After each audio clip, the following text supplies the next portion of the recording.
আসসালামু আলাইকুম বন্ধুরা, সবাই কেমন আছেন? আজকের খাবার হচ্ছে গরুর চামড়া বোনা, তারপরে শুকনো মরিচ, বোম্বা মরিচ, কাঁচা মরিচ, বাতাসা মরিচ, শাক ভাজি, ভেন্ডি ভাজি, গোস্ত বোনা।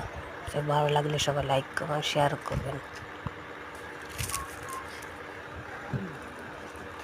আব্বু আয় ভাত খাতে আসো, আসো আসো।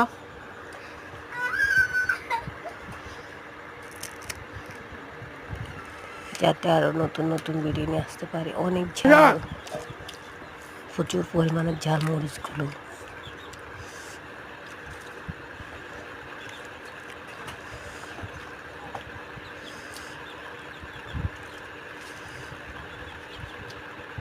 যাতে আরো নতুন নতুন ভিডিও নিয়ে আসতে পারি। সবাই একটু বেশি করে লাইক কমেন্ট শেয়ার